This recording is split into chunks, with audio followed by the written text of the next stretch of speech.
Once upon a time, in the great kingdom of Persia, there lived a mighty king named Ahasuerus. He ruled over 127 provinces, and his palace was filled with wealth, music, and feasts.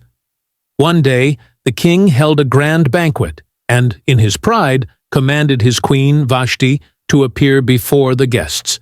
But Queen Vashti refused, and the king, angered by her disobedience, removed her from her throne. With the queen gone, the king sought a new bride. Beautiful young women from across the land were brought to the palace, among them a Jewish girl named Esther. She was kind and humble, raised by her cousin Mordecai after losing her parents. Esther found favor in the eyes of the king, and he placed the royal crown upon her head, making her the new queen. But she kept a secret. She was a Jew, just as Mordecai had warned her. One day, Mordecai overheard a dangerous plot. 2 palace guards were planning to assassinate the king. Mordecai quickly told Esther, and she warned the king, saving his life. The event was recorded in the royal books, though Mordecai received no reward.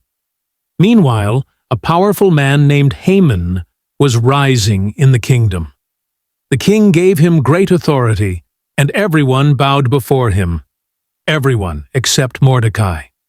When Haman saw Mordecai standing tall, refusing to bow, he was filled with rage. He discovered that Mordecai was a Jew and devised a wicked plan. He tricked the king into issuing a decree. On the 13th day of the month of Adar, all Jews in the land would be destroyed.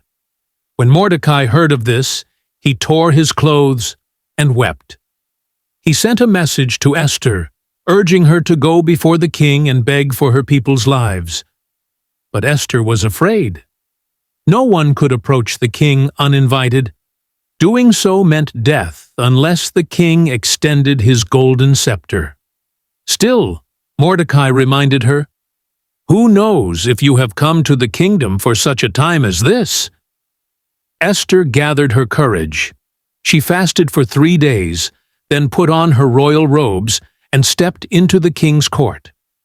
The king looked upon her and, in his kindness, stretched out his golden scepter. Esther was safe. She invited the king and Haman to a banquet, and there she prepared to reveal her secret. That very night, Haman planned to hang Mordecai on a high gallows. But the king, unable to sleep, read the royal records and discovered that Mordecai had once saved his life. Realizing he had never rewarded Mordecai, the king called for Haman and asked, "What should be done for a man the king wishes to honor?" Haman, thinking the king meant him, suggested royal robes, a parade, and great honor. To his horror, the king commanded, "Do this for Mordecai the Jew." Haman was forced to dress Mordecai in royal robes and lead him through the city, declaring his honor. That evening, at Esther's second banquet, the truth was revealed. With trembling lips, Esther told the king, "My people are in danger. A wicked man seeks to destroy us." The king asked, "Who is this man?" Esther pointed at Haman. "It is Haman, our enemy." Furious, the king ordered Haman to be executed on the very gallows he had built for Mordecai.